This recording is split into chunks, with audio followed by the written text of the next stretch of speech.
A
very warm welcome here to Bharat Mandapam for the final of the head-to-head challenge.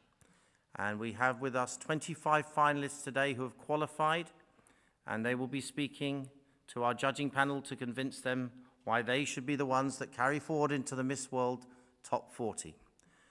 Your moderator for today is Neha Rastogi. Thank you for the kind introduction. Welcome everybody here today. It's an honor to be here and be part of this wonderful event. I'd like to start by introducing our special guest for today. She is a passionate advocate for women's empowerment, Mrs. Lakshmi Murdeshwar Puri. Mrs. Puri dons several titles: a bureaucrat with an exemplary service record, an author, and a reformer. A globetrotter, during her long, wonderful career in the Indian Foreign Service, she has served as an ambassador to several nations like Japan, Switzerland, Sri Lanka, and Hungary. After an illustrious career in civil service, she joined the United Nations, where she spent 15 years and held several positions, such as Assistant Secretary General and founding Deputy Executive General of the UN Women. Mrs. Puri is the recipient of the prestigious Eleanor Roosevelt Prize for Human Rights, and we're really, really honored to have her with us. Thank you, ma'am. She has also recently launched her novel titled Swallowing the Sun, and it's about women breaking barriers, soaring in the sky, and literally swallowing the sun quite a bit, like all of you present here today. So without further ado, I'd request her to say a few words.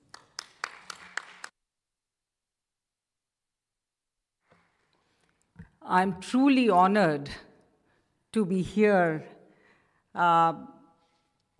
Julia, thank you very much for inviting me and giving me this privilege of being with you women who are seeking perfectibility that is so much a part of the Indian philosophy that every human being, and particularly every woman, can be perfect, can be in every field, and can do anything she wants, and she dares.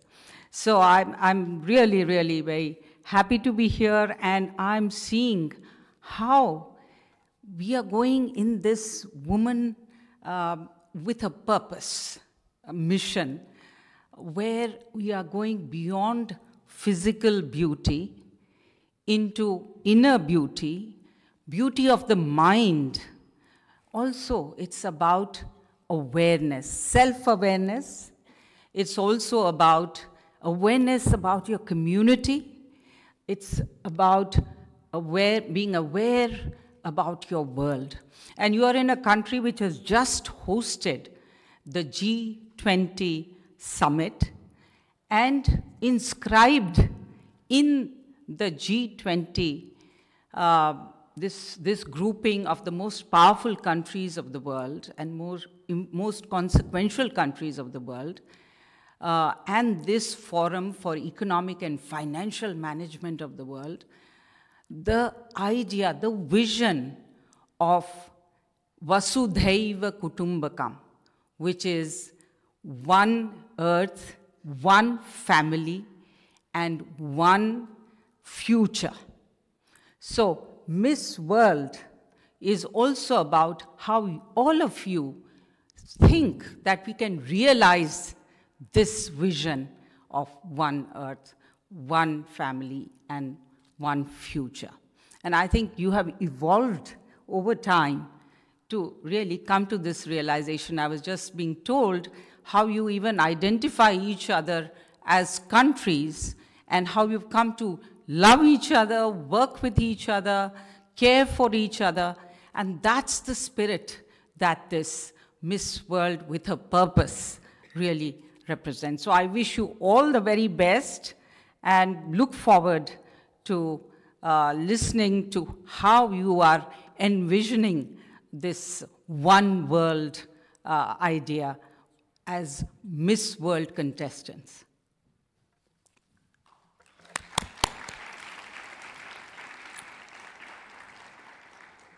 In the spirit of Miss World, we will have each continent present alphabetically, and we will hear from each one of you for 3 minutes.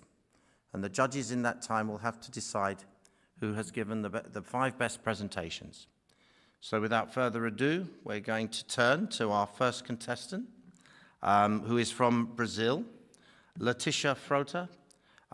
As well as being an entrepreneur and digital influencer, Leticia is studying psychology and would like to specialize in neuropsychology, specifically working with young children and teenagers. Give a warm welcome to Brazil. Thank you, everyone, for your amazing welcome. I would like to say thank you for the opportunity to be here discussing about global solutions. Born and raised in the Amazon, I feel in my heart the responsibility to be a defender of the largest tropical forest in the world. Allowed me to share a story with you that deeply touched my heart and represents what is happening in the Amazon right now. I haven't seen up close the consequences of climate change in our communities. In 2023, the Amazon faced the biggest river drought in the last 120 years. But what does it mean? It means that climate change affects first the poverty. So these people are left behind. They don't have the right to receive health, to receive food. During my social actions, I saw children feeling afraid. I saw mothers who are crying because they couldn't be able to feed their children. And I also saw many families losing their own houses because of the climate changes. So this is not just a sad story. This is what happened with millions of people living in Amazon. And I'm sure what is happening in the Amazon is just an example for everything that is happening in the world, because we can see the consequence of the climate change in the world. The climate change destruction is just an example. The forestation in the Amazon has increased more than 15% last years. And this is not only a number, this means lives, means communities, means also the indigenous people who live in it and need the forest to survive. So let's must community to take action to raising awareness to combat climate change, promoting sustainable development. By participating in world meetings with worlds, I saw the importance of the dialogue of union between our countries, between our world. So being here is just to continue this dialogue for a world where each country takes part, each country makes your part. And I'm sure, guys, the Amazon is not only my home, it's our home. And I invite every one of you, as a leader in this world organization, to join me in this fight, because we can be the voice that the forest needs, and also we can be the architects of the sustainability solutions. And this is our opportunity to leave a responsible legacy. And always remember, protect our planet is also protect our human being life. Thank you.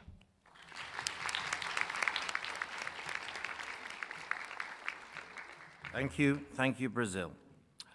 We now move to Puerto Rico.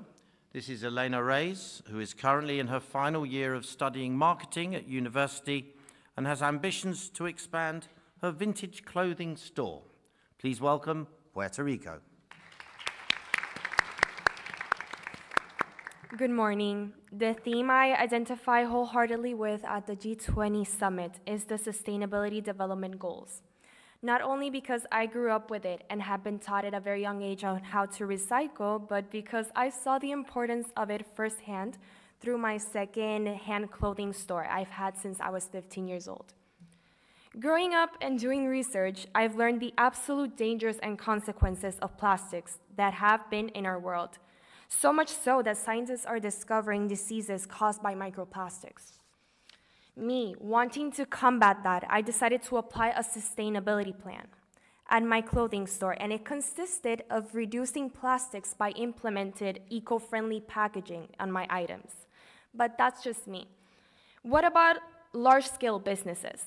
It needs to be known that having sustainability goals individually or on your business has an impact on social, economic, and environmental levels. So as people who aspire change, we need to not only educate on it, but demand it. A sustainability plan can be the option, the alternative, the salvation to reducing the effects plastic and pollution has on our world. We cannot be egotistic in this. This world is not only for us, but for our future generations, and they deserve the right to see it clean and to see it bright. A sustainability plan is the key for that. By reducing the consumption of valuable resources and ensuring them for future generations, we can create financial stability and wealth, since this lowers the cost of living. This is why my Beauty with a Purpose is about implementing daily recycling habits, because we need to normalize reducing, reusing, and recycling. but so much to the point that it's not just only discussed, but implemented and normalized. So I encourage you to simply act upon it. Join me in this fight, because the commitment begins with you, me, and companies betting on a sustainable future. Thank you.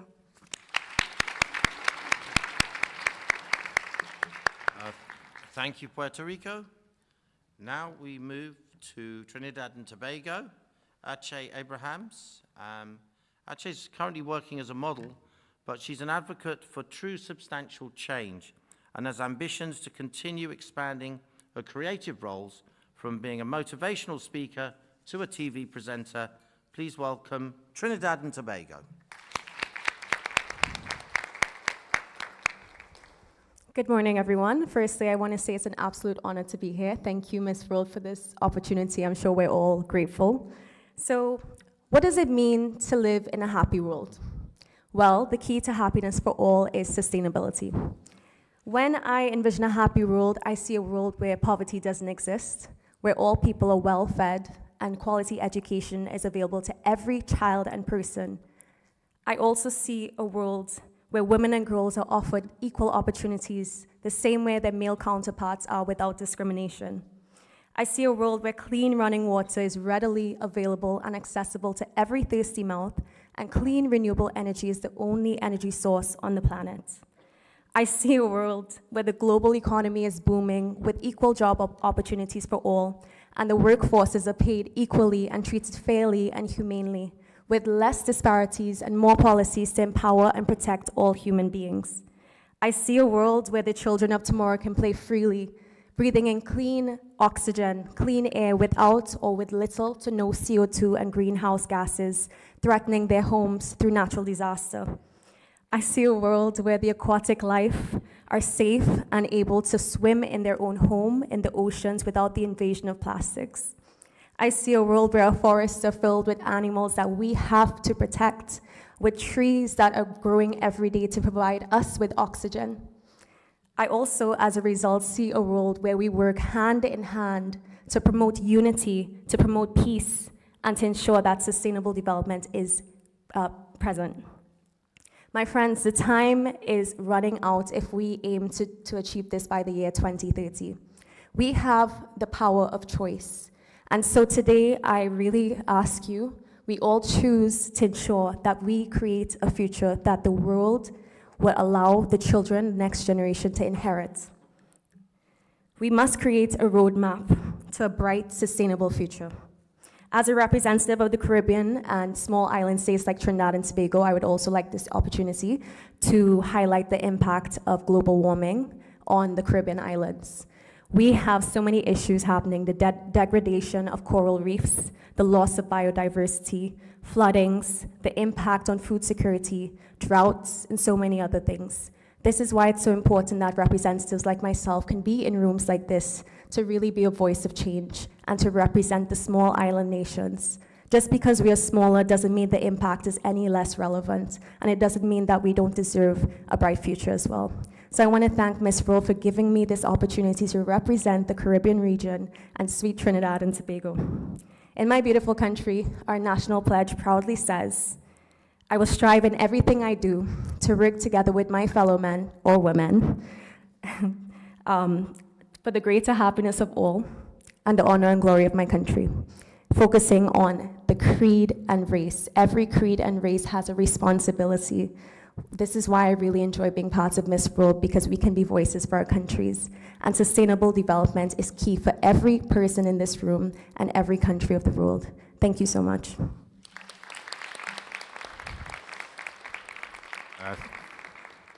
Thank you, Trinidad and Tobago. And from the Americas and Caribbean, this is the last contestant. United States, Victoria DeSorbo. Having studied communications at university, Victoria has since become a Vice President of Operations and Marketing and is an ambassador for Angels for Humanity. Please welcome United States. Thank you for this opportunity to talk about topics that are so important to us. And thank you, India, for hosting us in this beautiful country. This experience has been incredible. I feel so blessed to be sitting at this table where prime ministers and presidents were able to talk about issues that all of us are debating right now. Imagine walking into a room and seeing someone that you love gasping for air. We've all experienced pain in the struggles of a loved one, but I turned my pain into my purpose. My best friend Julie passed away from a disease called cystic fibrosis. CF is a genetic disorder that is diagnosed in infants that makes it seem like they're drowning because there's a buildup of fluid in their lungs. An individual with unexpressed ability to be able to go and get health care will pass away before they turn 15 years old if they don't have access to the proper health care. Because of that, I've had the opportunity over the past 15 years to advocate for the Cystic Fibrosis Foundation. I'm a published book author, and I've been able to distribute children's books across my country to thousands of children, educating them about CF. I've helped raise, because of my incredible community, over $400,000 for the Cystic Fibrosis Foundation and research. And I've been able to advocate with high-level government officials in my country to be able to give access to all people with pre-existing health conditions. But it hasn't stopped there for me. I'm an advocate for an organization called Angels for Humanity, and I serve right now as their international ambassador and just received the Global Humanitarian Award for my efforts with them. Now, what's so incredible about this organization is we're able to go on medical mission trips inside of America and beyond our country's borders, providing thousands of children with food, water, education, and healthcare. On one of my last missions, I was able to speak to some of the doctors that we were talking to, and it's so incredibly heartbreaking to see the malnutrition that some of these kids go through because they don't have access to healthcare. Over half of our world's citizens do not have proper access to healthcare, and over 100 million individuals enter extreme poverty every single year because of out-of-pocket costs with healthcare. You know, yesterday we were able to visit some of the street children in one of our education centers here in India. It was one of the most incredible experiences of my life to see the impact that we can make on those children. Because of that, I realized that no matter what I do in this world, it will never be enough. Life is made up of moments, and I believe that every moment that we have the opportunity to make an impact, a positive impact, and a responsibility if we have the ability to. My story started with one friend, and it's brought me to one earth, one family, and one future. Thank you.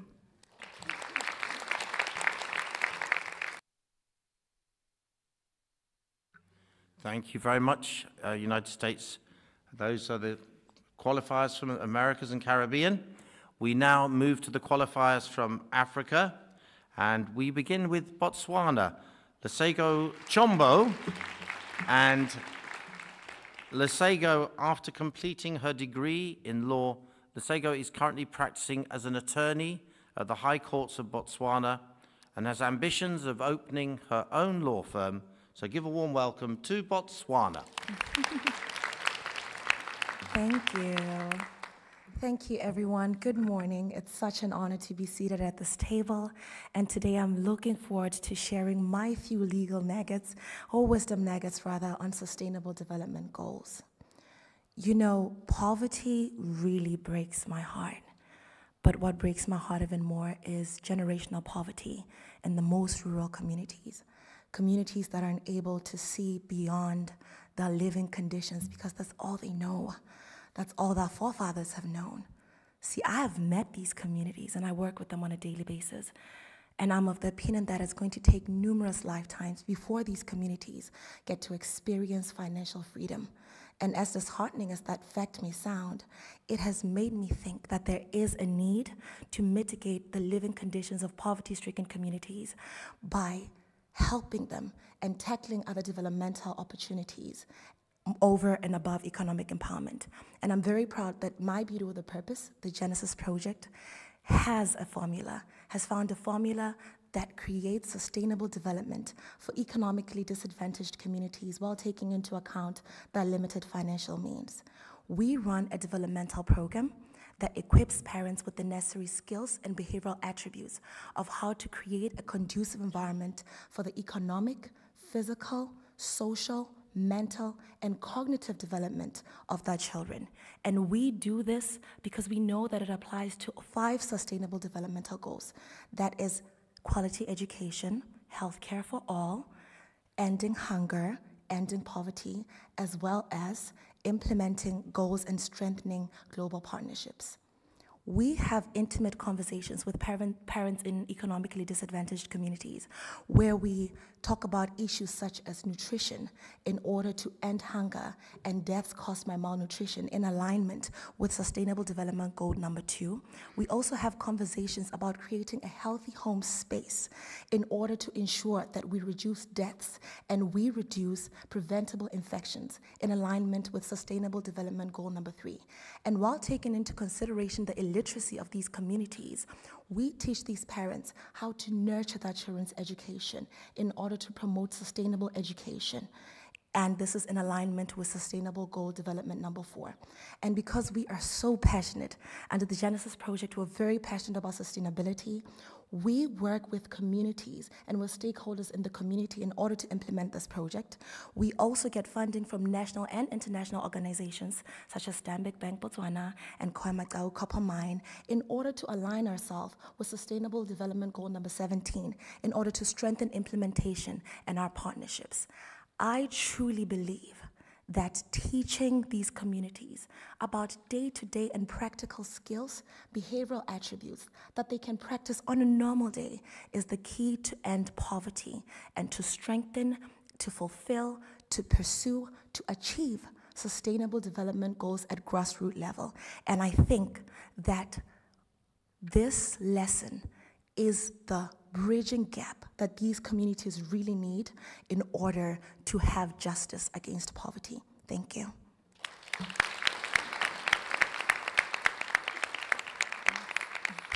Thank you, Botswana. We now move to Kenya and Shantu Kwamboka. Shantu is currently studying for a degree in medical biotechnology. And if that is not enough, she is also a self-taught professional violinist. A warm welcome to Kenya.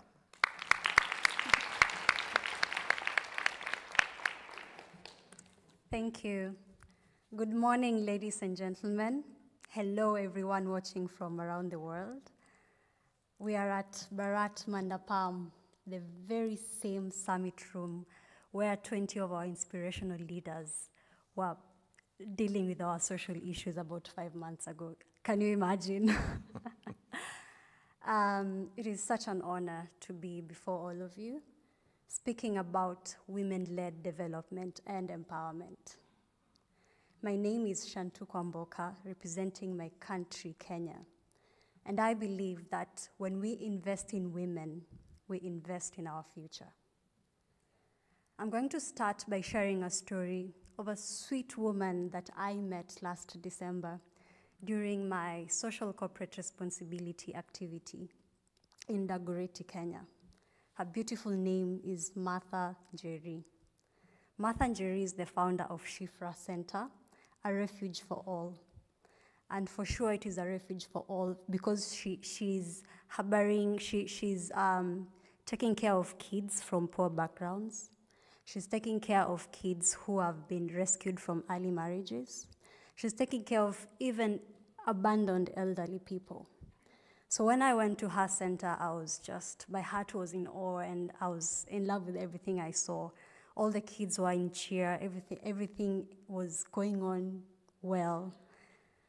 And when I got time to really speak with her, she now honestly shared the struggles she's facing to keep all the things running in her center.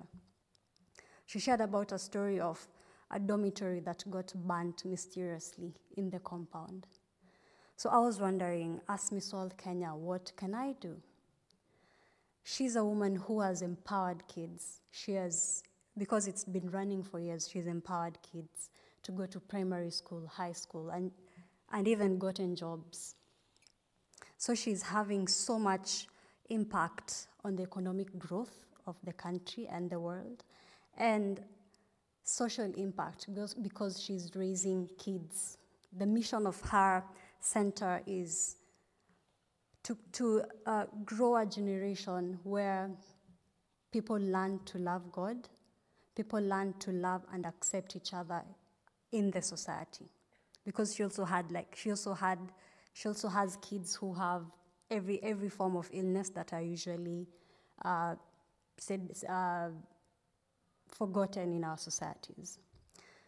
So a woman like her who has so much love to give, and she's doing so much for the community, what if we empower her more? What if we give her more voice? How many lives do you think she's going to change? Time. She's going to change so many lives. So in the spirit of one earth, one family, and one future, let us empower such women as Martha to rise, because I believe when women rise, we all rise. Thank you.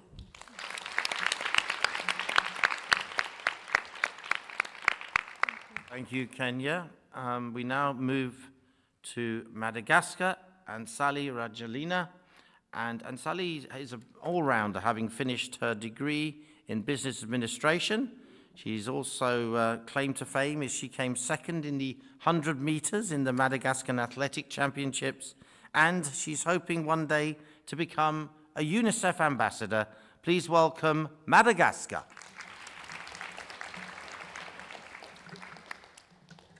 Good morning, ladies and gentlemen. Thank you for having me today. Today, I wish to address two crucial topics: Sustainable Development Goals and the fight against sexual abuse against minors. Sustainable development is known as a concept that guides our actions to ensure a viable future for future generations. So, it includes protecting our environment, promoting social, economic equality, and preserving natural resources for generations to come. However, it is not limited in protecting our planet. It is also about creating a world where every individual, regardless of age, gender, origin, can live in dignity and security, especially children. This is why we must talk about sexual violence against minors. One Earth, one family, one future. Children are our future. And knowing that according to World Health Organization, an estimated 1 in 4 girls and 1 in 13 boys experience sexual abuse is beyond alarming. These heinous acts not only destroys the lives of the victims, but also undermine the very foundation of our society. They hinder the health and balanced development of children and compromise their future in some way. By linking these two topics, we understand that to build a sustainable future, we must also guarantee the safety and well-being of every child. We must educate, raise awareness, and act to put an end to all forms of violence against minors. Together, we can build a future where sustainable development and respect for children's rights go hand in hand. This is our responsibility as global citizens, and we cannot afford to fall in this mission. Lately, we joined forces in Madagascar for the government to react to all the latest news about Malagasy children being abused. And so did they. They just passed a law that condemns perpetrators of minors. I would love to bring this project on a larger scale. So let's not wait for another child's innocence taken away from them to be our eye-opener. Thank you so much. Thank you, Madagascar. We now move to Nigeria and Ada Emi. And Ada is currently working as an events organizer, as well as studying for a degree in peace and conflict. Ada would one day like to work for the United Nations, but she's also set up her own scholarship program called Ada Goes to School, which has so far provided over 100 scholarships for children. So a very warm welcome to Nigeria.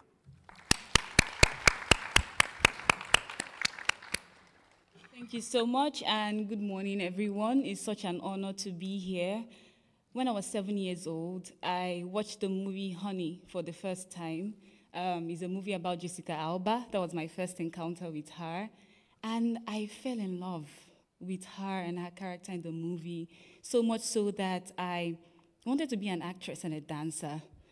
However, I did not know that when Jessica Alba was really young, she battled severe asthma, she battled pneumonia, she battled really terrible health concerns and was in and out of the hospital. But she made it out alive thanks to healthcare. In my continent of Africa, there is Desmond Tutu, who did phenomenal in his work against the apartheid, so much so that he got the Nobel Peace Prize Award in 1984 for recognition of his work. But when he was young, at 12, he had tuberculosis, but he made it alive thanks to healthcare. I'm sure you know where this is going. Also, Shaun White, he's a gold Olympic medalist, and when he was a baby, he suffered from really terrible heart issues and had to undergo 3 open heart surgeries. But he made it thanks to healthcare. When I was 11, I suffered severe malaria. In my country, it's just malaria, but I thought I would die. But I'm here thanks to healthcare. I believe that health is the anchor to all things. A sick person cannot be educated, a sick person cannot go to school, a sick person cannot walk or have access to a beautiful life.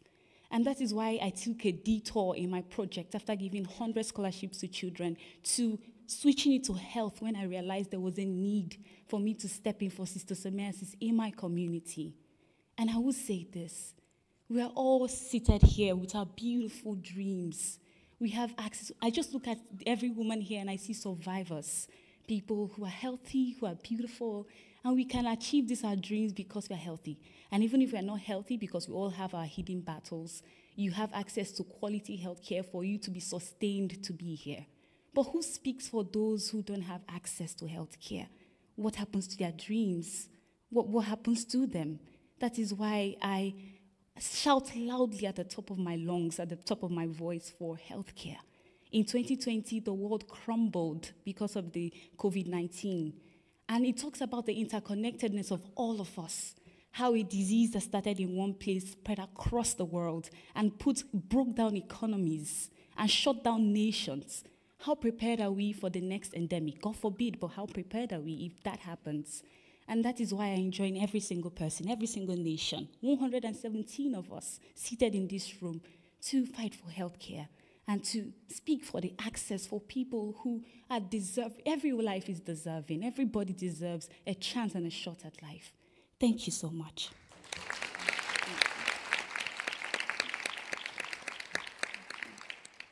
Thank you, Nigeria. Our next speaker is from South Africa. This is Claude Mashego. Now, Claude, you have the distinction, I think, of you're studying to be one of the youngest surgeons in South Africa, but currently a medical graduate and a qualified doctor from the University of Pretoria. Please welcome South Africa. Thank you so much. I am truly honored to be sitting on this table and sharing in conversation with you ladies. The future is waiting for us, and the world has never been more ready for us to step up to the challenge and show up as the leaders that we know we are capable of being. I'm proud of all of you. I have chosen to speak on the Sustainable Development Goals. In 2015, all United Nations countries adopted these 17 goals with the target, as we know it, of 2030. 2024, as we're sitting here today, we are 6 years away from 2030. And the big question is, where are we? Because we are way over halfway through the targeted time. There are annual reports that are being released, and there's this facilitation of international cooperation. And one part that I like most is the incorporation of ESG principles with the SDGs. Businesses worldwide now recognize the importance of SDGs, and they do submit these reports to show that they are all contributing to this. The formula is really simple. It's responsible, environmental, and social policies that guarantee us sustainability and stability. And in the words of Mahatma Gandhi, there is enough for everybody's needs, but not enough for everyone's greed. There are a few points I want us to ponder on in this topic. The first being the order of ESG. I have found, especially in my African continent, that we pay more attention to the governance element of it, not necessarily to the environmental and social, which I think is incorrect of us to do, because it is the environmental and the social that then translate into the governance which guarantees us sustainability. We are human beings first before we are any title holders. We are human beings first before we are president or occupy any position. And in the words of Robin Sharma, being leaders without titles. All of us have a part to play. We in this room know and understand that. But does the old lady in rural South Africa or rural Congo or rural anywhere know what part they have to play? Have we made these conversations accessible to them and understandable to them? Have we made sure that they understand the purpose that they have in these conversations? Because it is not global leaders that are going to change this. It is people who are on the ground. The ordinary human being needs to understand that these are issues that not only affect them, but affect others. And even if maybe poverty is not a thing where I come from, it is something that is severe and painful in other parts of the world. Do we understand that? And I believe we need to make sure that people find that sense of purpose, regardless of education, regardless of literacy, regardless of any other backgrounds that we feel elevates people to any platform or authority. Point number 2, the mystery of it. We need to demystify these concepts and make sure they are understandable and make sure that we catch people while they are still young. As it says, it is easier to raise a child than to convert an adult. In my country, I was raised to recycle plastic. We keep our plastic bags from groceries. And I still keep that practice. Even today, you go to my kitchen, you'll find it. Because I was taught that as a child, and I still practice it today. So if we're going to go anywhere, we need to make sure that key people understand this, and sustainability is ensured by making sure that all of us understand our part to play, and we continue in that. Thank you.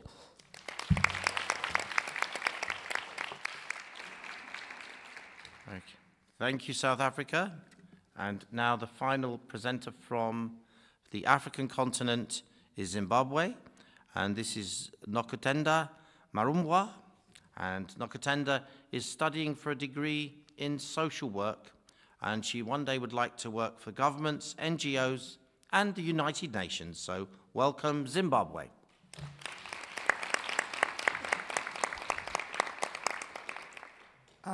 Hello, everyone. I am very grateful to have this opportunity to speak to you all.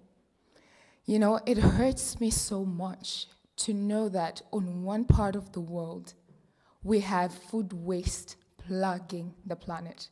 And on the other side, we have got people who are living in extreme poverty. Let's move our faces to the numbers for a little bit. Did you know that approximately 820 million people are living in extreme hunger and poverty? It could be due to conflict, due to climate change, due to economic shocks. But I found a solution. And let me tell you something. Behind every statistic, there is a story of a community living in poverty, a story of a family struggling to put food on the table, a story of a child who is malnourished, a story of a child who cannot go to school because of poverty, a story of a child who goes to bed hungry, a story of a child who is dying of hunger, and we speak about children are the future. Well, I do have a solution to the problem of hunger and food insecurity. And I am a testament to the power of that solution, sustainable agriculture. I come from humble beginnings, and I'm not ashamed to say that. We have small agricultural projects at home. We've got a small vegetable garden. We've got a small poultry project. We've got a small maize field in our yard. A very small yard, but we have all that in there to sustain for ourselves, to be able to put food on the table. Not only that, but mind you, I'm a student in university, and my school fees comes from those poultry projects that we have at home. Sustainable agriculture is not only about putting food on the table, it is a means of generating income, hence eradicating poverty. One thing I want to tell you all is we need to work together. I formed the Thrive Sustain Aid Network in order for me to empower vulnerable communities, because I know the solution to eradicate hunger. I know the solution to food security, and I want everybody who faced the same challenge as I faced to also have the solution and be able to implement it in their lives to eradicate hunger in their households. I formed the Thrive Sustain Aid Network and partnered up with the government and the Ministry of Agriculture in my country through the Department of Agri-Tech, and I invited an agronomist who happens to be my mother to come with me on my outreaches to teach people on sustainable agriculture. We donated foodstuffs, we gave them seed and fertilizers for them to plant and sustain for themselves in the future. We need to work together and build up connections as different countries. We need to build connections. We need to work together. We need to work with governments, non-governmental organizations, the World Food Programme, to help each other eradicate this problem of hunger. One Earth, one family, one future is not just a mantra. It is a promise we all must fulfill. One thing I want to tell you is, when we feed the world, we feed the future. Thank you.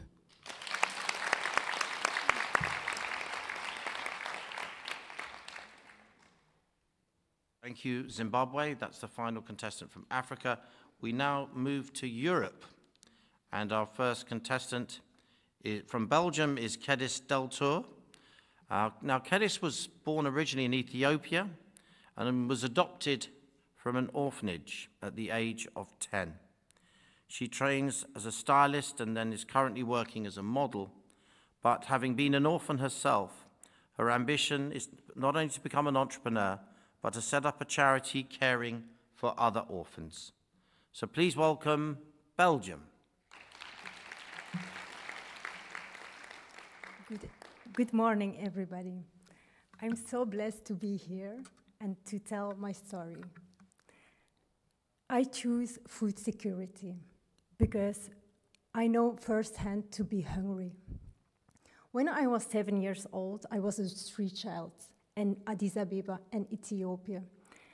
And I know how to feel hungry, to feel hungry. And my father, he couldn't even give us food. So I remember when I felt the pain in my stomach, the same as for my brother and sister, and this pain I will never forget. And my stepmother, she gave us some food where animals came out. And I saw children running to school, and I was so jealous, like, that I couldn't even go to school, but also I was jealous because they had lunch boxes, and I knew that, and these lunch boxes, they have food. So when I was 10 years old, I was so blessed to be adopted. And I was so lucky when I came to Belgium, my grandmom, she gave us a big lollipop, and now I am here in the paradise. And I remember that we were eating for weeks so hard that my mom was looking at us, wow, can we give these children so much food? And I was so happy and so blessed, thanks to God. When I became Miss Belgium, I told my people that I want to really help the people who live in poverty. So I became the face of Pelicano Foundation. And to be the face of Pelicano Foundation is amazing, because in my country, they are living 500,000 children in poverty. And now I raised 3,000 children. And I give them everything. But those children, they never eat a warm meal at school. So we give them every day a warm meal at school. The first priority of Pelicano is poverty and to give them food. 2 years ago, I opened my own campaign, Empty Lunch Boxes, because a lot of children are going to school with empty lunch boxes. So I was going around the school and fill the lunch boxes with food, and to see the children with smile because they have food, that makes my heart so warm. I was so blessed. And Pelicano fights for child poverty. It's the right of a child to have a normal life. And every human being on this earth deserves food. Because so, as Miss World, I should like to spend symptoms all over this world. Because if we work together as a team worldwide, we're gonna save this world. Thank you.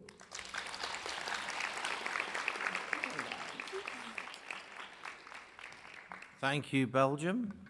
We now move to England and Jessica Gajan.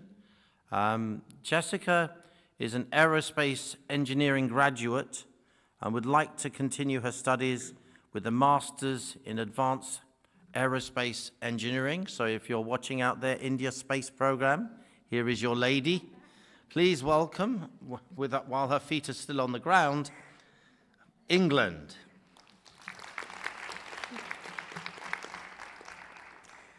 Hello everyone, thank you so much for giving me the opportunity today to speak in this wonderful venue in a wonderful country about a topic I am so incredibly passionate about. Today I'm going to be talking about climate change, but primarily that caused by the aviation sector.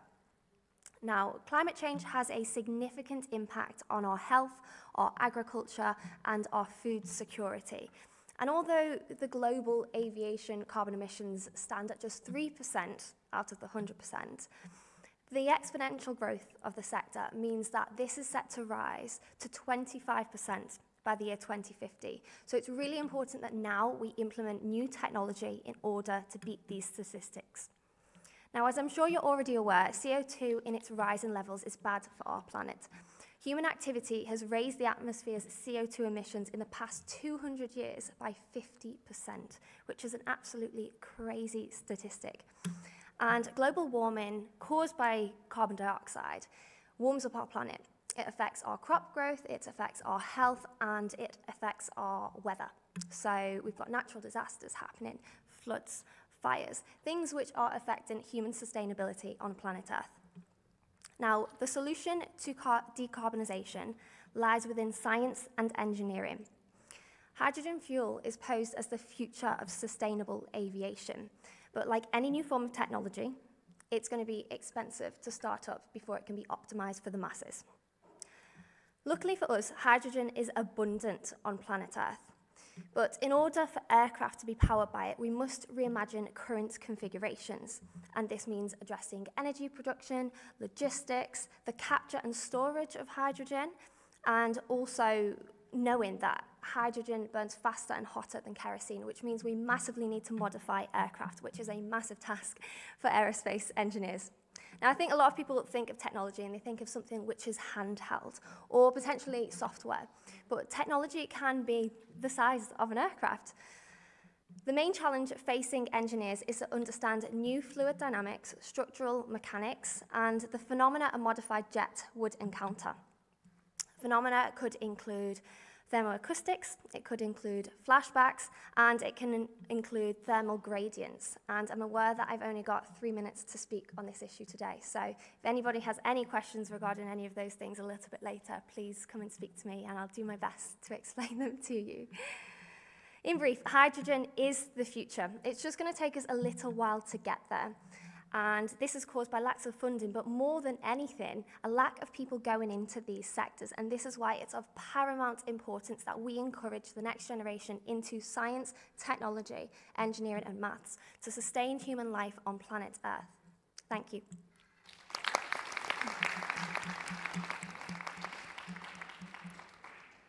Thank you, England. And now we move to Ireland and Ivana McMahon.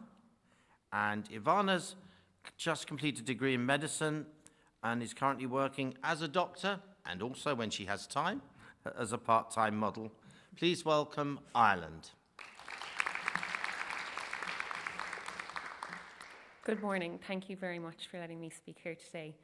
The United Nations created the 17 Sustainable Goals in 2015 as an urgent call for action for world development by 2030. As we stand now, we have far to go to achieve these goals. I believe personally that we need to focus on goal number 4, quality education and inclusive education and lifelong learning for all, as this will cause a catalyst on all of the other 17 Sustainable Development Goals and affect all of the goals positively if we can have improvements in our education. At the moment, 80% of countries have reported learning losses post the COVID-19 pandemic. And on the path that we are currently on, 300 million children will lack basic literacy and numeracy skills by 2030, and 84 million children will be out of education. This is unacceptable. So what do we need to do? What are the solutions? We need to improve financing with governments and educational policies. We also need to improve infrastructure in schools. So a quarter of schools in the world at the moment lack basic services like electricity, water, or sanitation. That's unacceptable. Just like how a flower needs to be in the right environment to grow, a child needs to be in the right environment so that they can also blossom. We need education to be free and compulsory for all children, both male and female children. And we also need to look after our teachers, because our teachers are the heart of the classroom. They're the people who are educating our young children, so we need to ensure that we have enough teachers in the workforce and that they're well educated so that they can pass on that education to our future children. What difference will this make? When we give someone the gift of education, we reduce poverty. Education increases employment. It gives you opportunities to look after yourself, to look after your family, to help your community. That causes social growth, economic growth, personal growth.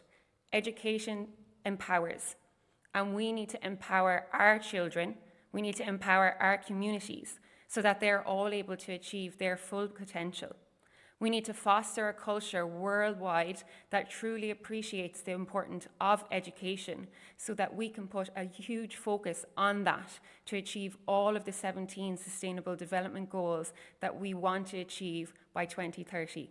I know they are ambitious, but I truly, truly do believe that if we do focus on education and provide an inclusive, quality education for all our children, our middle-aged people, our senior members of the community, because lifelong learning is also included in a quality education, we can give that full potential to everybody in the world.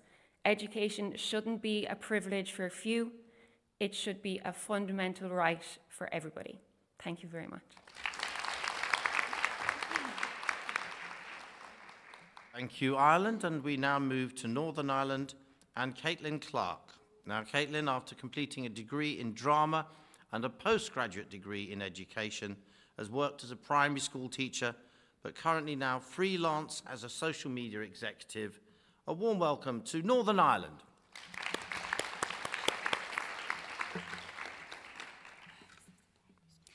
Thank you all for having me today. It's an absolute pleasure to get to speak at such a venue about such wonderful causes, so thank you all. Just to begin today, if you're watching at home on our live stream or if you're sitting in the room, I know our phones should all hopefully be on silent, but I would like to invite you to just open your mobile phones for me. 1 second. You're allowed to lift them out, yeah. and open whatever social media app you use, probably most likely Instagram. I want you to scroll down your Instagram feed, just scroll as quick as you could. And I want you to raise a hand whenever you find yourself coming to a post that is either about beauty, fashion, a trend, or anything to do with physicalities. Yep. Okay, hands down, please, thank you. Today I would like to speak about digitalization, and in particular, the digitalization of beauty standards and the beauty industry. Digitalization describes taking analog formats, digitalizing them. For me, in the beauty industry, this means when I was younger, I used to take my lunch money from school and I used to go to the shop in the mornings and buy myself copies of Vogue.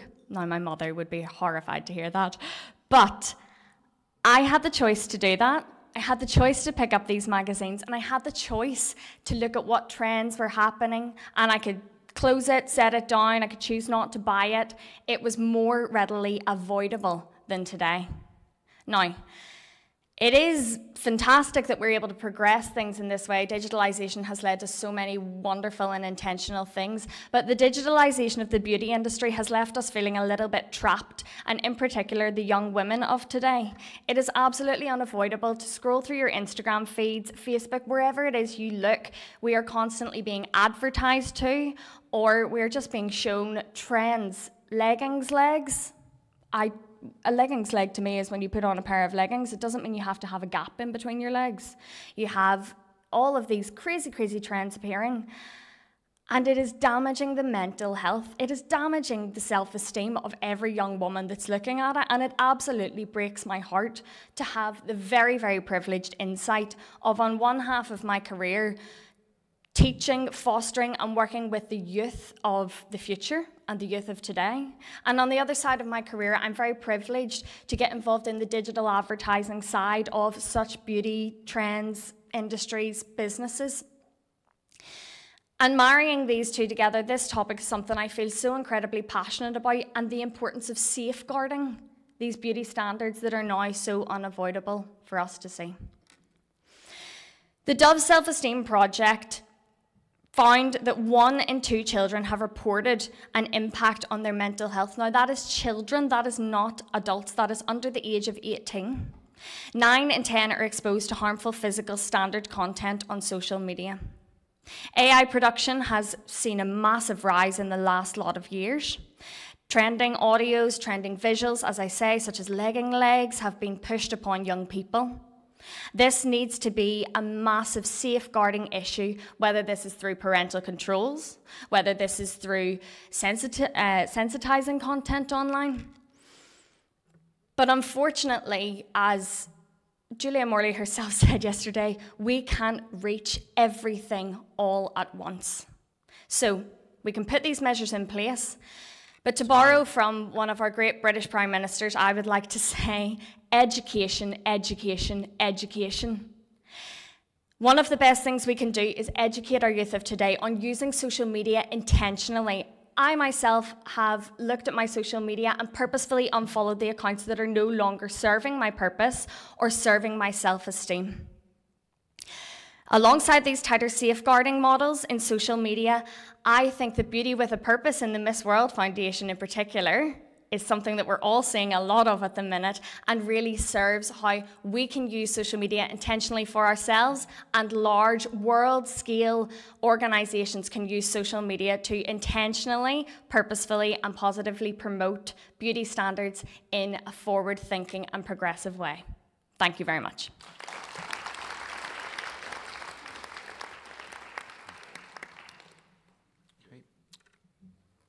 Thank you, Northern Ireland. And we move now to Spain and Paula Perez. Now, Paula, after completing her degree in medicine and surgery, Paula's currently working as a general doctor and as a substitute pediatrician.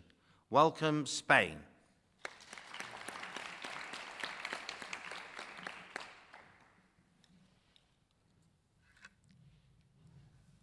Good morning, everyone. I feel honored to be a part of this table As we gather here, I would like to confront some critical questions. Can we accept that half the world population has no access to healthcare according to the World Health Organization? And that nearly 8 million lives are lost due to poor quality access to healthcare or to no access at all.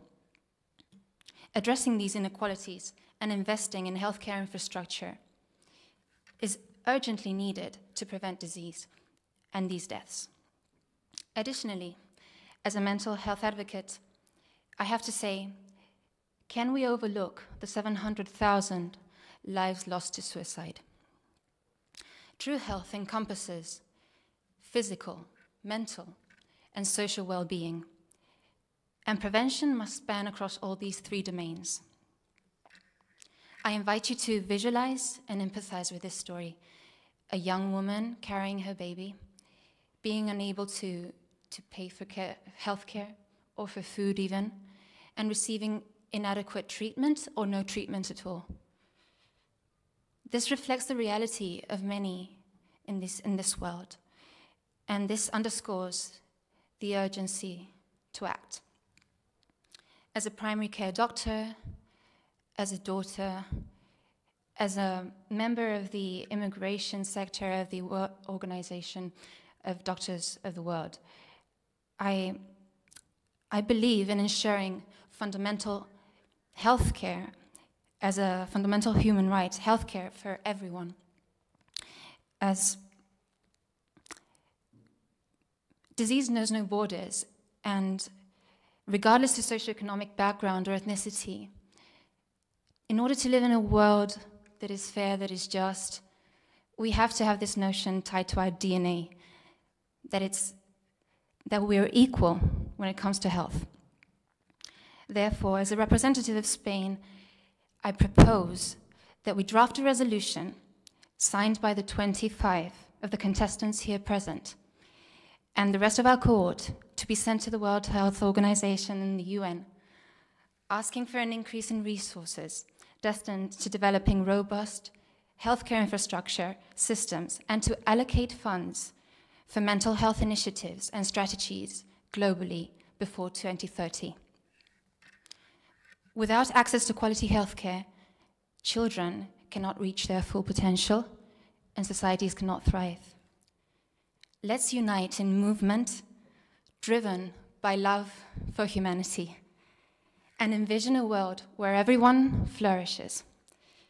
The power to create change lives within us and our collective worldwide action.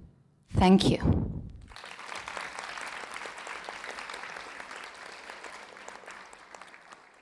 Thank you, Spain. We now move to Wales and Darcy Correa. And Darcy is a freelance model and social activist and would like to continue her studies at university and become a children's nurse. But very specially, Darcy also was in a terrible car crash which left her seriously injured and has fought back, and we're very happy to have her here today, having gone through all that. So give a warm welcome to Wales.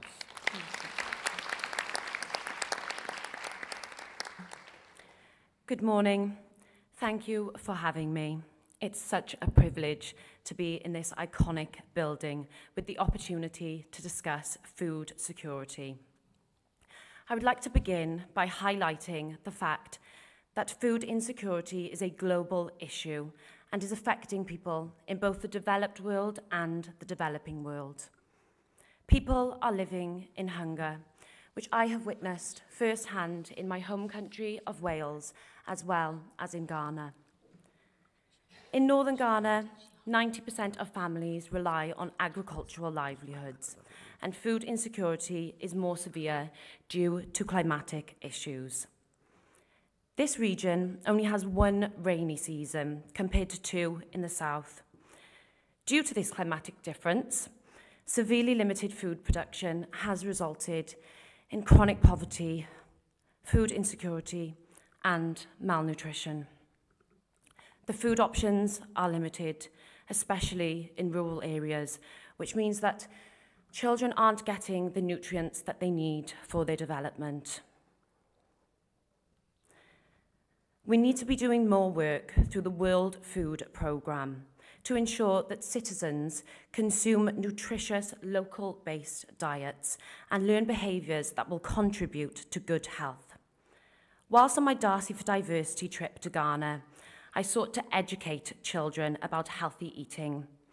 I worked on distributing an Eat Well guide with traditional Ghanaian foods so that they could share what they had learned with their families to create a ripple effect within the community and encourage real change. When children have a nutritious diet, their bodies and mind are nourished, meaning they can truly thrive, especially in education.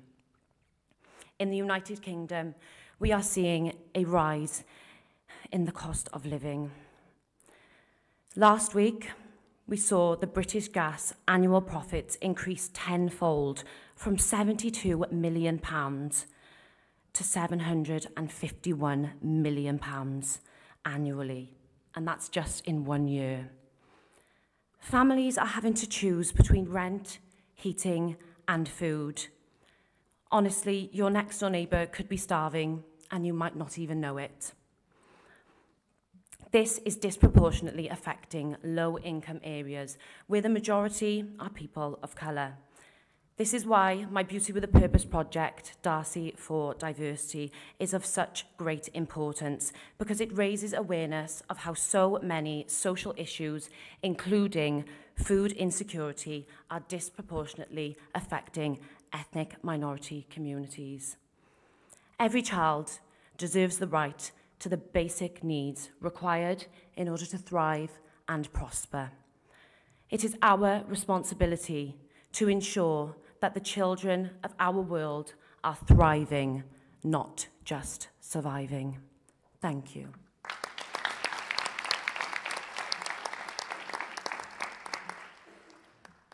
Thank you, Wales. That's the last member from Europe. And we now move to Asia and Oceania. And our first contestant is from Australia. This is Kristen Wright. And Kristen is studying for a degree in biomedical science and would like to pursue a career in pediatric speech pathology. A national gymnast for over 10 years, she became the youngest scuba instructor in Victoria. And if that's not enough, Kristen's also published as a children's author. Please welcome Australia.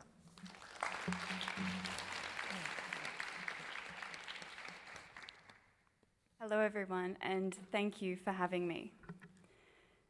There is a town in Australia that I would like to bring to your attention that I visited with a very dear friend of mine, and where I hosted an Educate Resuscitate program, and this place is called Toomala. It is located in New South Wales, about 9 or 10 hours drive from Sydney, and is one of the lowest socioeconomic towns in Australia. It is a former mission site, and when I visited it, there were 20 homes to house 200 people. Their closest hospital is hours away, meaning medical supplies are also out of immediate reach, unlike most of us in Australia are fortunate to have. Visiting this remote town, seeing the children, I have seen firsthand the impact of inadequate healthcare access and its life-changing effects on individuals, families, and communities. It's absolutely terrifying.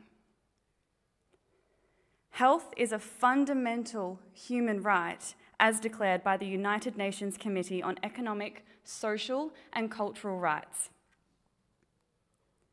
And the disparities that persist among various groups include social, cultural, economic, and physical factors impacting access to healthcare. Having a background in biomedical science and experience working with remote communities in Australia, I was shocked to hear that, like many parts of the world, we experience gaps in health and healthcare systems. In Australia, there remains an average life expectancy gap of 8.45 years for male and female Aboriginal and Torres Strait Islander Australians compared to the rest of the population.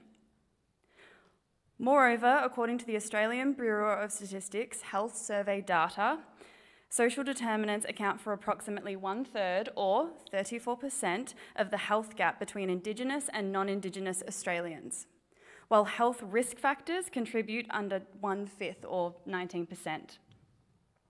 The remaining gap, 47%, includes variances in access to health services and the influence of cultural and historical factors on health outcomes.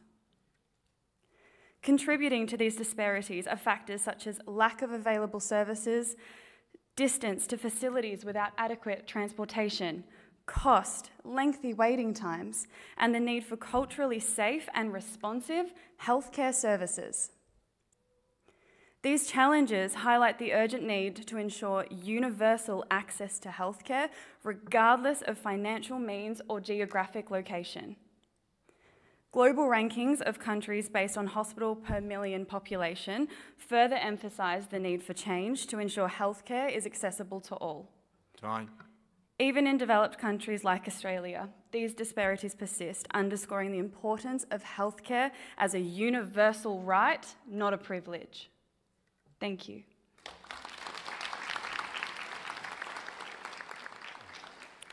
Thank you, Australia.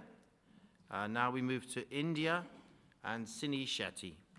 Sini's completing a bachelor's degree in accounting and finance, currently pursuing a career in finance as a financial analyst. Welcome, India. It is an absolute honor to be here at Bharat Mandapam, the same place where G20 was hosted on September 2023. Well, India's G20 presidency is a culmination of milestones. But the summit will also focus on illustrating issues that are important, that is not only India is facing, but also universally faced, which also focuses on strategic foreign policies. The one thing that brought to my attention, one of the goals that G20 has been working for is Sustainable Development Goals. Sustainable Development Goals is a universal call for action for a fairer, more sustainable future. We live in a world where we are bound by shared challenges and aspirations. And this takes me back to the work that I did during my Beauty with a Purpose project. A little sweet boy called Rahman, a 13-year-old cerebral palsy survivor. Well, when I was talking to him, these few words out of his mouth where he said that, I have so much potential in life, I have so much ambition in life, but my physical disability is not allowing me to pursue it. Is life that unfair? And that broke me.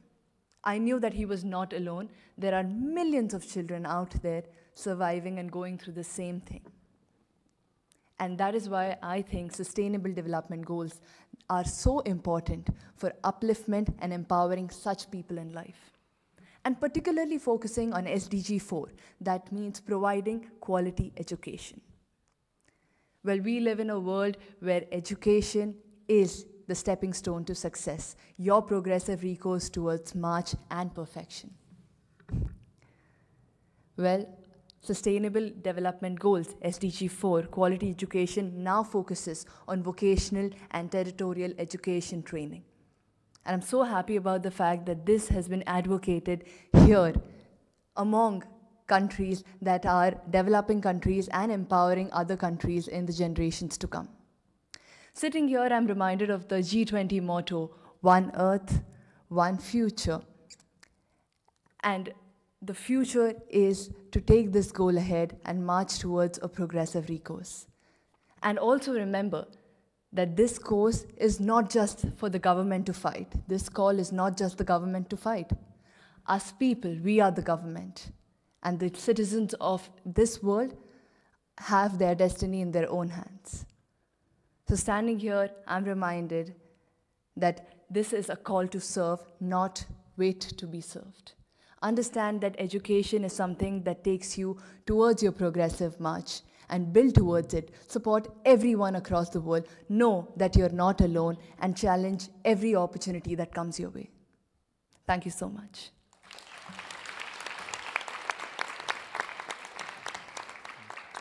Thank you, India. Now it's the turn of Indonesia and Audrey Vanessa. And Audrey has completed a first-class degree in commerce and a master's degree in banking and finance. She's currently working as a TV host and motivational speaker, if I can say that correctly. Welcome, Indonesia.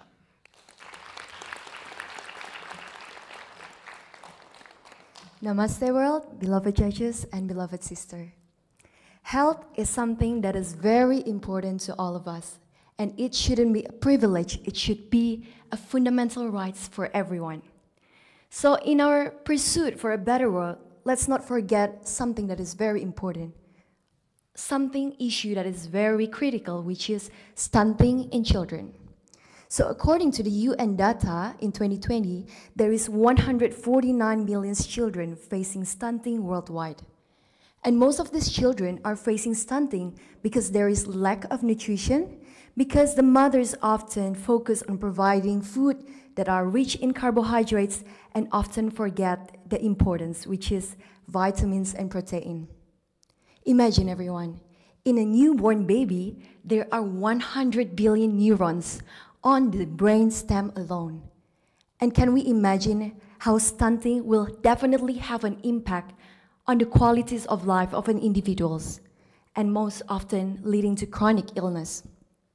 And more than that, we can see as well that this will have an impact on the cognitive development, also on the brain development, and in the future, of course, it will impact on the education and the career performance of the children.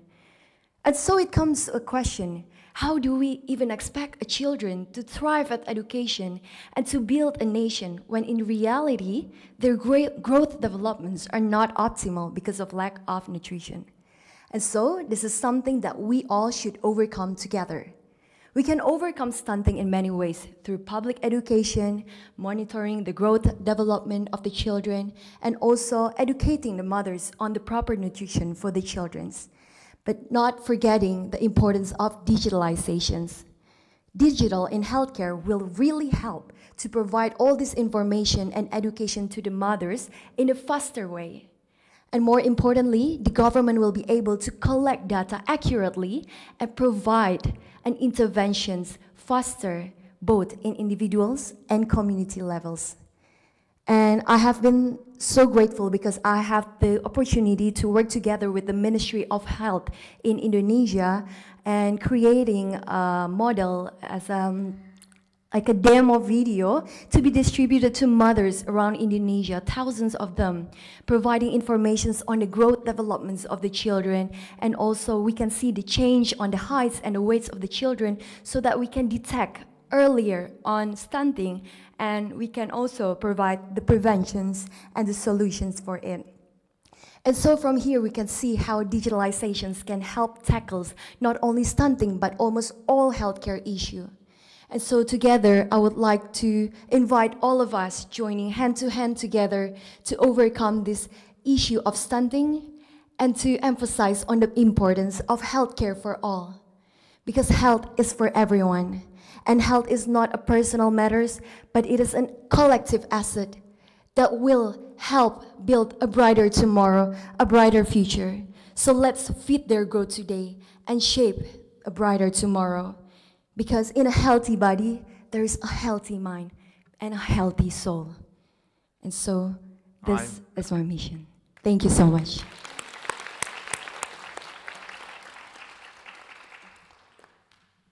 Thank you, Indonesia. We now move to Lebanon and Yasmina Zaytoun. And Yasmina is currently studying journalism, and she would like to continue her studies through to a master's degree in political science. And Yasmin also recently featured in Forbes 30 Under 30s, a great achievement. Please welcome Lebanon.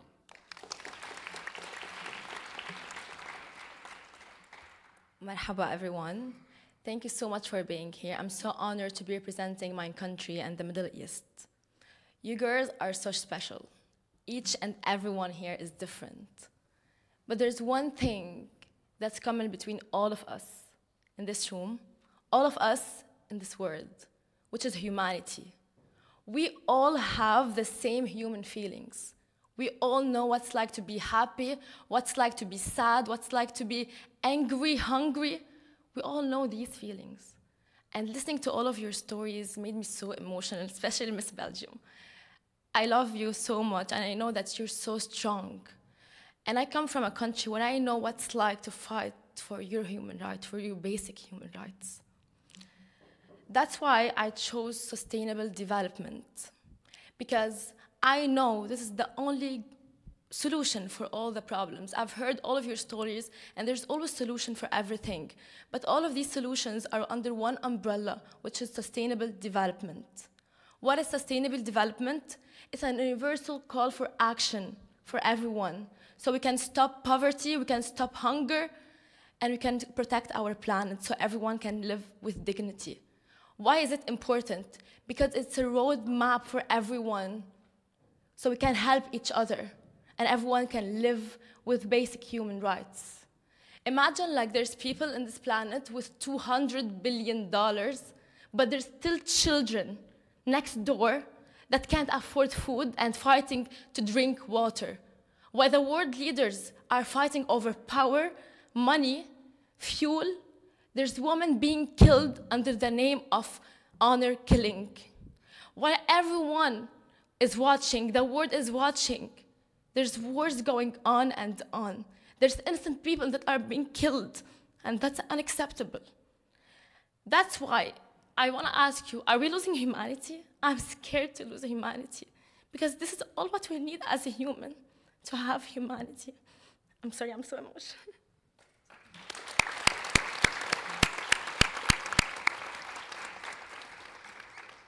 I believe like everyone, everywhere in this planet, no matter what they come from or who they are, they deserve to have basic human rights. They deserve to have clean water, healthy food, electricity. They deserve to have access to education and to health care. Life is unfair. And like Angelina Jolie said once, there's women out there with same abilities as me, maybe prettier than me, smarter than me, stronger than me, but she sits in a refugee camp with no voice. So I'm her voice. I'm here for them and to protect them and to be here for them. So sustainable development is our mission, all of us, not just mine. It's all of us. It's our responsibility, because those people don't have a voice. We are their voice. And we're not waiting for any leader or decision maker to step or to do the first step, because we are the leaders, and it's our responsibility. You are the leaders, because we don't just talk, but we act. Shukran.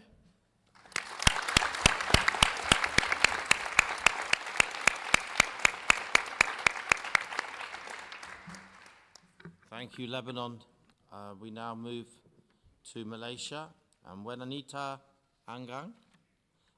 Wenanita is currently working as a data analyst after completing her Bachelor of Science in Information Systems. Anita as well was organising autistic art exhibition, which was for children with autism, and she also has received the Platinum Award for giving 358 hours of voluntary service to her community. A warm welcome to Malaysia.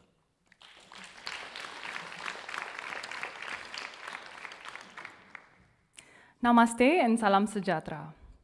Now, as a data analyst and a woman in technology, I have witnessed firsthand how digital transition and transformation has fundamentally changed the way entities work, operate, and also deliver value.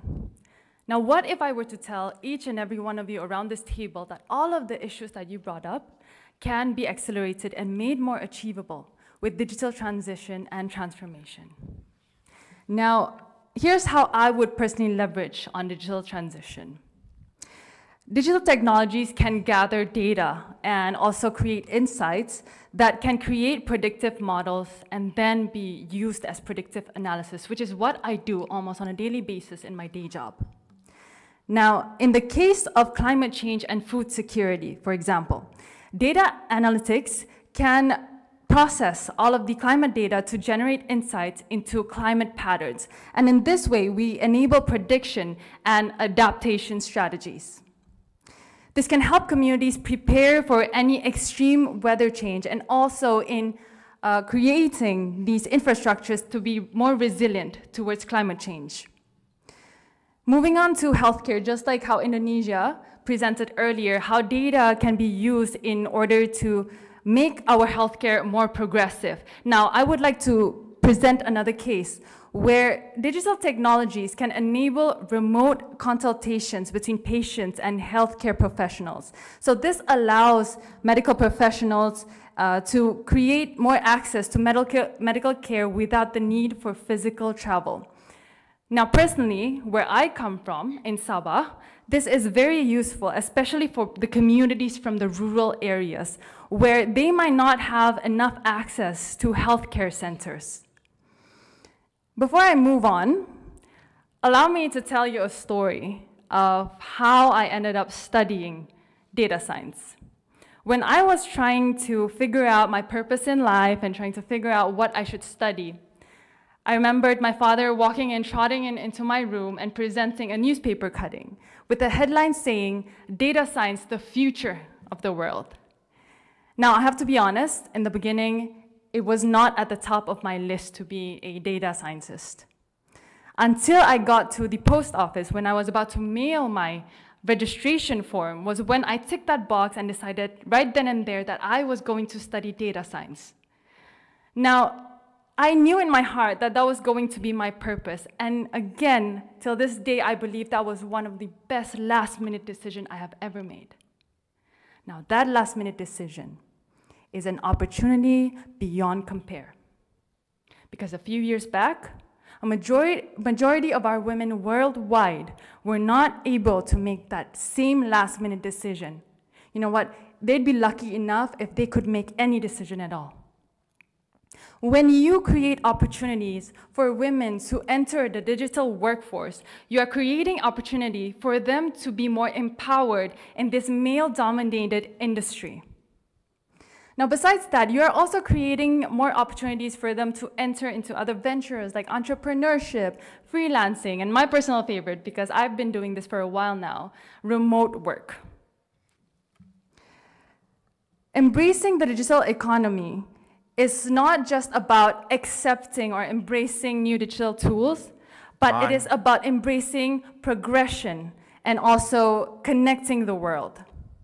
It is about promoting and embracing a world where everyone is going to get the same equal opportunity to be connected and the need to thrive. Thank you.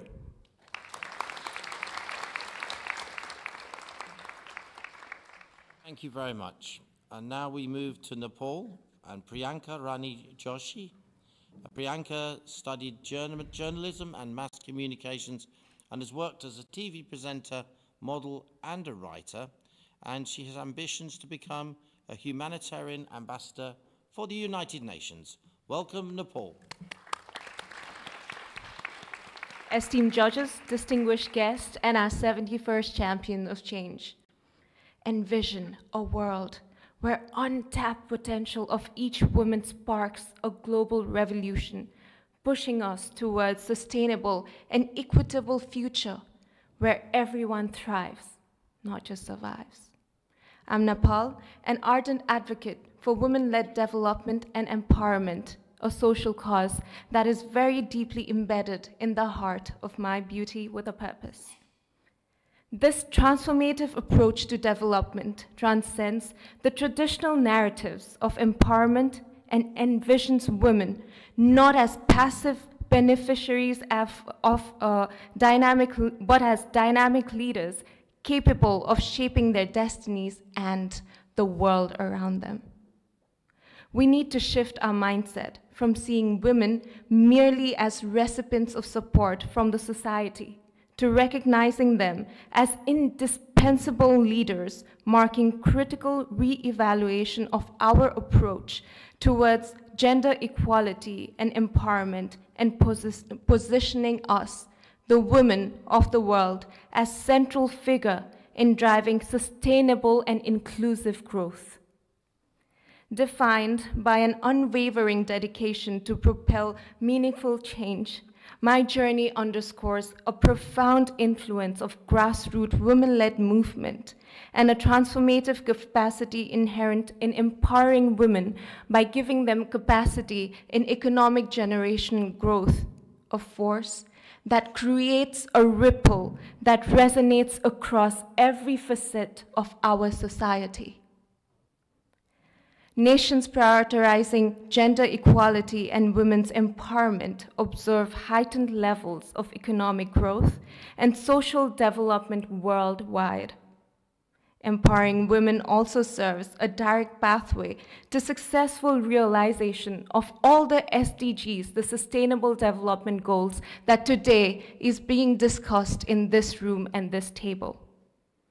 Our global policies, decisions, and actions must be data-driven and evidence-based, consistently reflecting on women-led development and empowerment in two aspects: principle of equality and strategic imperative in advancing humanity. This is the message I imply at the G20 table today. To me, this platform transcends mere competition. It is a beacon of hope, a space for collective action and solidarity, a compelling force of global advocacy. From here, ladies, let's pave way into future where all women's voices are heard, their rights upheld, and their potentials fully served. Thank you.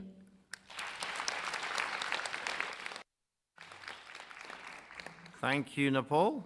And now it's the turn of Philippines and Gwendolyn Forniol. Forniol, yes. Forniol, yes. And Gwendolyn's currently studying for a bachelor's degree in economics and is an ambassador for Educational Research and Development Foundation, and has ambitions to play a vital role ensuring that there is free education for everyone in her country. So welcome the Philippines.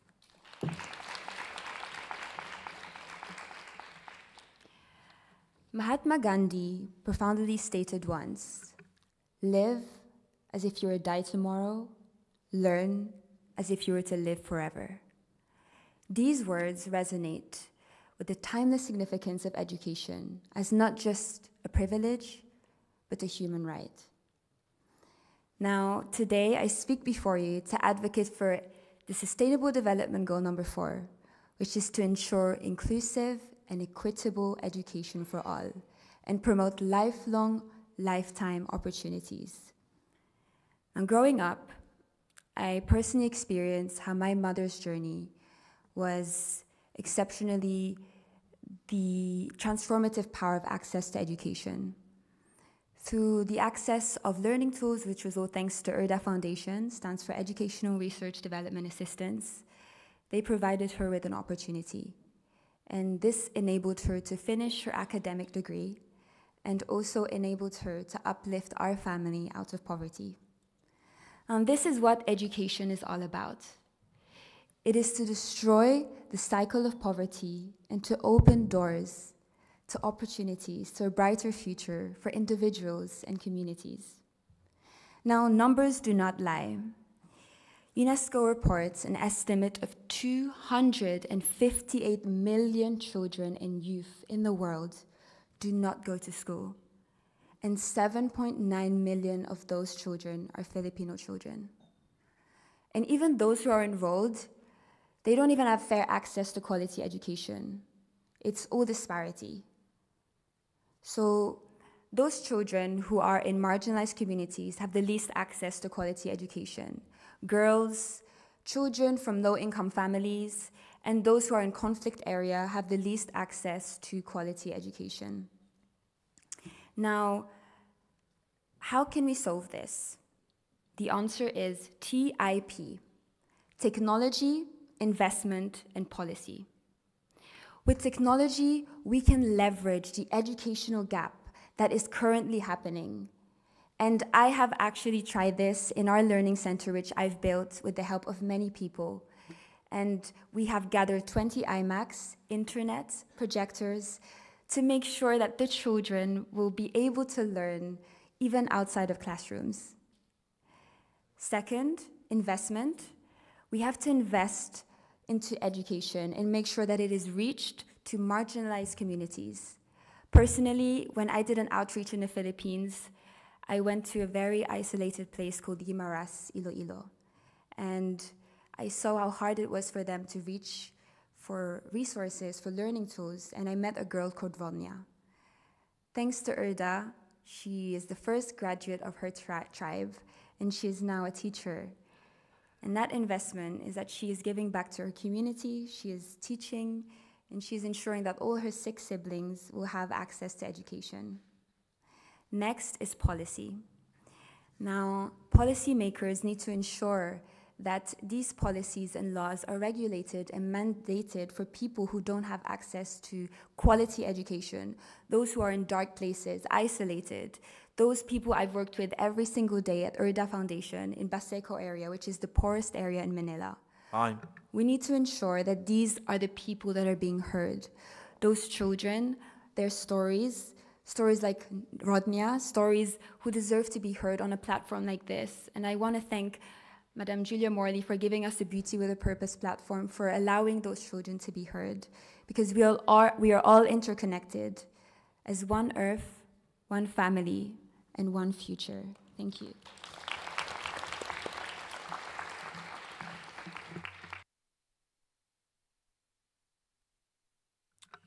Thank you. Now we move to Thailand and Tharina Botes, I think it is, if I get that right.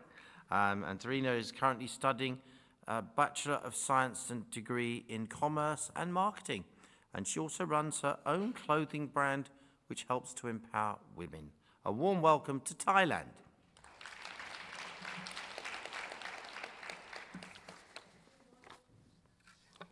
Good morning, everyone. I'm so blessed to be with all of you here today. Today, as we gather not only as individuals from different corners of the world, but as guardians of a fundamental right, a right to nourishment, the right to food security. But the sad reality is that millions of our brothers and sisters are going to sleep hungry every single night. Last night, I checked the statistics of how many people are dying of hunger, and the numbers were rising by every 10 seconds. 9 million people die of hunger every single year, and as of 2024, we are on 1.3 million people that have died, and it is only February. Food security is not just a statistic on a chart. Imagine for a moment a feeling of your stomach pulling away from your insides, the desperation of a parent who is unable to provide for their child. That is the harsh reality for many in our world. But let us not dwell solely on the darkness of the problem, because in every challenge lies an opportunity for change, for transformation, and for hope. Each and every one of us can make a difference, be a beacon of light in a world of hunger. Whether you're a policymaker shaping the future, a consumer making daily choices, or even a volunteer lending a hand, your actions matter. Which is why I've tirelessly dedicated my time, especially for the last 3 years, with an organization called Scholars of Sustenance. We collect and distribute surplus food to communities all over Thailand. And when we cook the food, we do it with so much love. But every day as we're distributing food, there's hundreds of people lining up, and it breaks my heart because we don't realize how fortunate we are. They're carrying these little plastic containers just waiting for one meal of food. But today, I'm proud to say that as the ambassador of Scholars of Sustenance, we have distributed 33 million meals across Thailand and 35 million meals across 3 countries globally.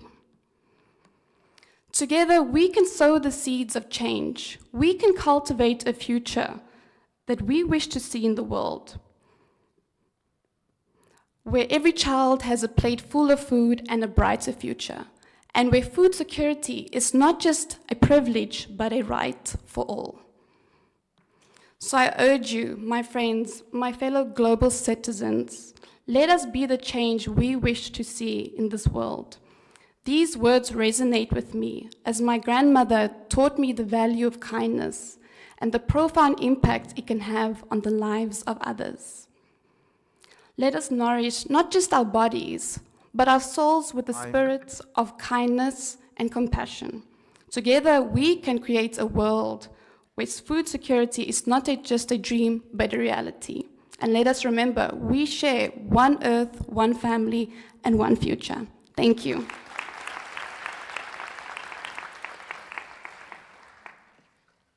Well, thank you very much. We now have just one contestant to go. The final contestant in this year's head-to-head challenge from Vietnam, Hien Phong. And Hien majored in English Studies at university, currently working as a bilingual TV host, a fashion model, an influencer, a businesswoman, a social activist, what more? But let's hear from you now, the final contestant, Vietnam.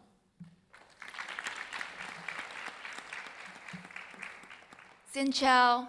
It is of my great honor to be here and presenting to you all about my Beauty with a Purpose project and how I approach sustainable development goals as a girl of ACT and a person who always believes in the miracle of love. I want to give sustainability in helping others by creating Yakko by My Phuong t-shirt. It is a non-profit fashion brand that I came up with my whole team in Vietnam.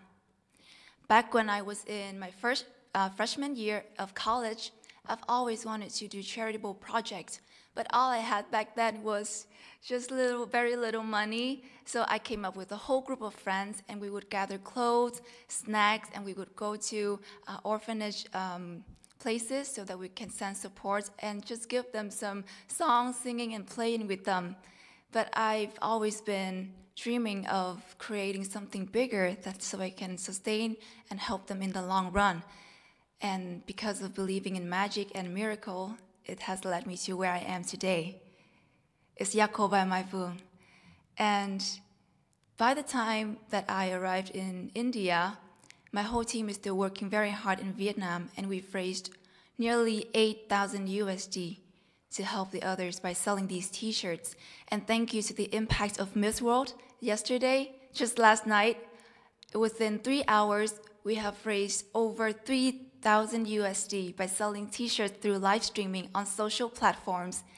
I am an influencer in Vietnam, and I have so many other social platforms that are well supported, and we have massive community there that are always willing to help.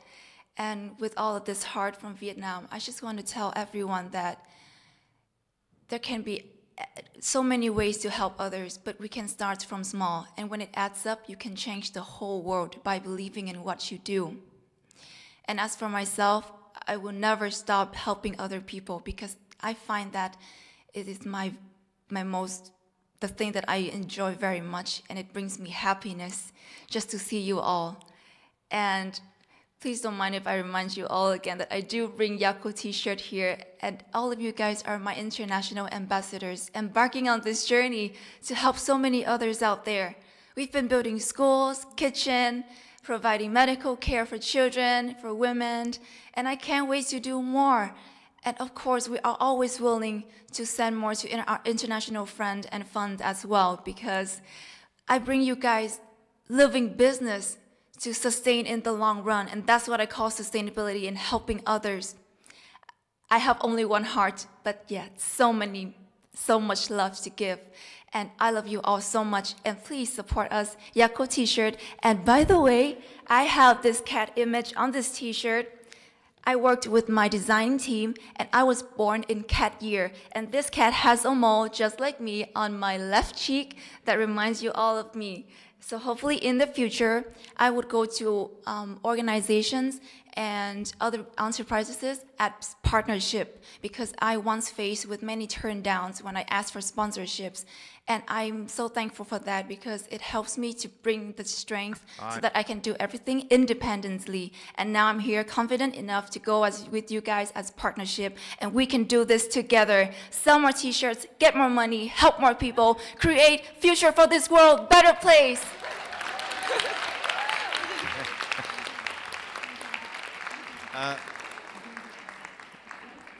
Thank you, Vietnam, as our last contestant. In case none of you realized, by the way, Vietnam has T-shirts for sale, which I think it's been a wonderful presentation from everyone here. Before we sort of speak to our judging panel, big congratulations to you all. Let's hear a round of applause for all of our speakers today.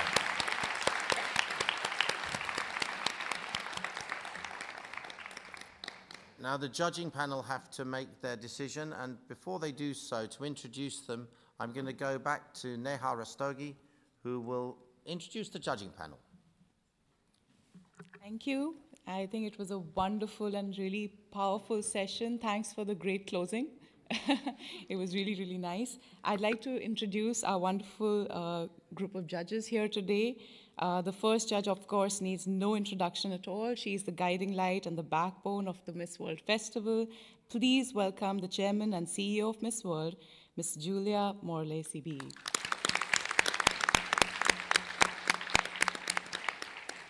Beauty with a Purpose is absolutely her brainchild, and today a massive platform which has raised more than $1 billion for those less fortunate. She has made the Miss World Festival one of the most respected and prestigious annual events in the world calendar. We're really, really fortunate to have her with us today. Again, a warm round of applause for her.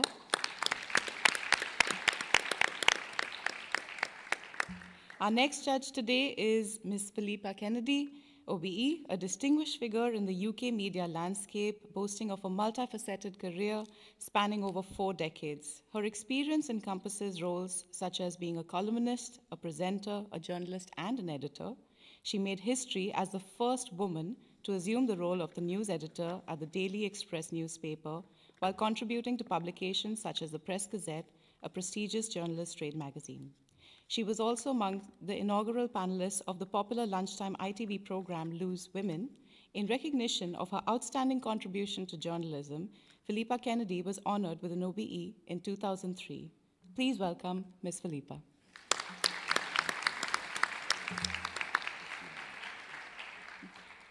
Our next judge, the man in the group, is Mr. Munish Gupta, who in his own words is a journalist at heart.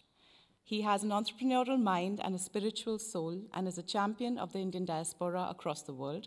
He's the chairman of PIO TV and the former president of the Foreign Correspondents Club of South Africa, South Asia, has been a veteran journalist for over 3 decades. Please welcome him.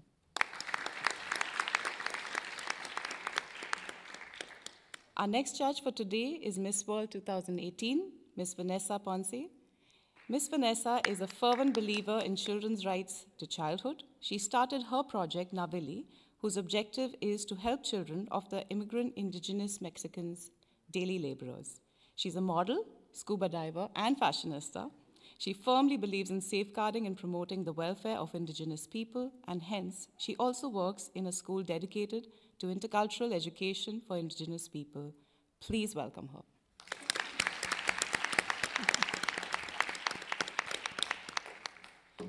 Also here with us today is a lady who is passionate about humanitarian issues. She has worked tirelessly to spread awareness about sustainable menstrual care and has worked for several women's and children's issues.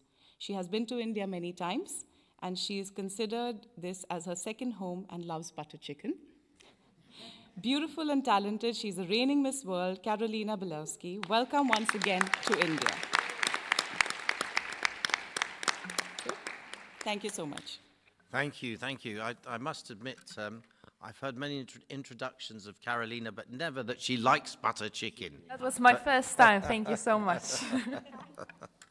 Well, there you have our judges. We're just going to ask them now to to mark the, have you managed to mark your, yes, have you all done so?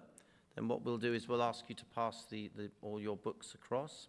And very shortly, we will have a very short break. We'd ask you to stay where you are, and we will, the judges will just confer, and we hope to give you the results very shortly. So a short break now.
should qualify, and they did it by putting stars against the names of the contestants that they felt spoke with such great skill.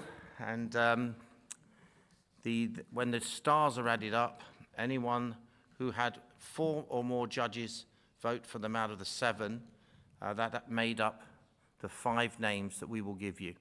So 4 out of 7 of the judges voted for you to go through, which is why you would be the 5 winners to go through as head-to-head challenge winners and take your place in the next round of Miss World. So it's a big moment for you all. But before we do that, I'm going to hand back to Neha Rastogi, and she will just introduce our special guest. Of course, our special guest is Mrs. Lakshmi Murdeshwar Puri, and ma'am, we would love to hear from you as well, after listening to everybody over here, what your thoughts were and what you're taking back with you.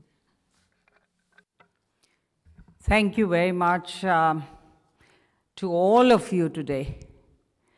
I'm blown away by your effort to make a difference in the world, and by your commitment, by your passion, and also your ability to understand the issues at the, there is this pyramid of knowledge, the data, the, what is called information, then the knowledge that you build on that, and then the wisdom.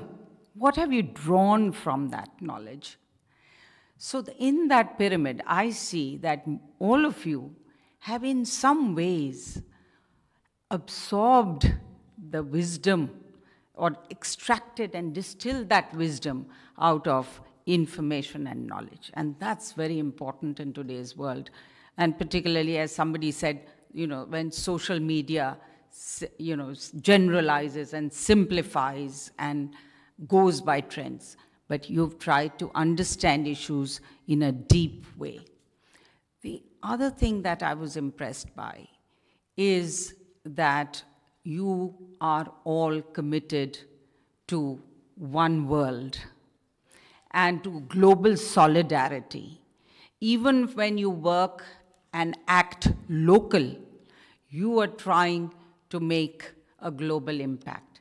And that is very important. And you are also talking across issues and across countries and time and space. I think that's another thing which really struck me. And you're all, I see, many of you said you want to join the United Nations or its causes and contribute to its causes. And the projects of humanity. So many of you refer to humanity. And that's something really heartwarming for me, someone who's been dedicated to the UN and believes in UN's mission for humanity. And the other thing that I really loved is the storytelling. Many of you told such powerful stories of the outrage that you felt about poverty, about injustice, about violence, and that compassion that you evoked, I think that was very important. And then on top of that, I think what was really revealing to me is how you looked at the larger issues of sustainable development goals. You identified, most of you I see, either identified SDG on education or on health, some of you on poverty and hunger. I think these were some of the key goals that you identified. But you also particularized them at the micro level and showed how you are trying to make a difference, how you are trying to address the challenge of attaining those goals. So this was really a phenomenal session, and it has been, I think, I share the feeling of all the judges here that it has been very difficult to choose, to select the 5 out of the 25, because each one of you was outstanding.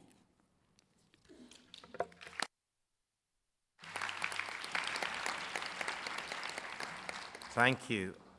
Well, we now have to give the results, and to let you know, there were 5 contestants who had 3 or more judges, and 5 contestants with 4 or more judges voting for them. So it was very, very close.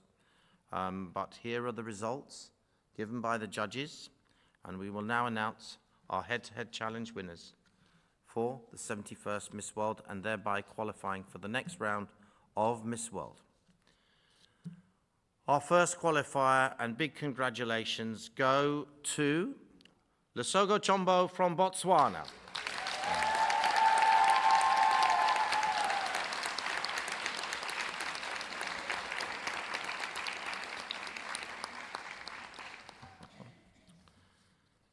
The second qualifier is Ada Emi from Nigeria.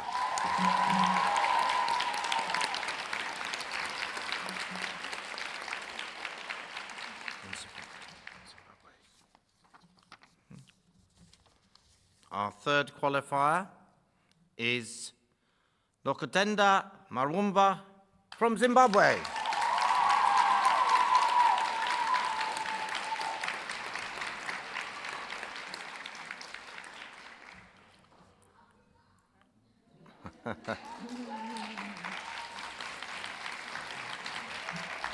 Yeah. A few fans from Africa here.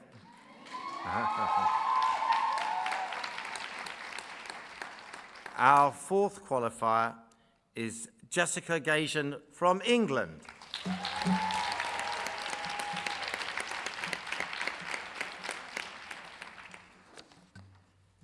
And the final place and qualifying for the next round of Miss World is Yasmina Zaytoun from Lebanon.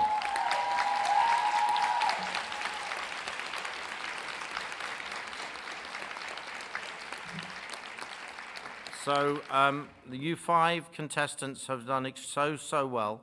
I think, although you've been sat down, I think you should stand up, the 5 of you, and receive the applause of the rest of us, and our congratulations.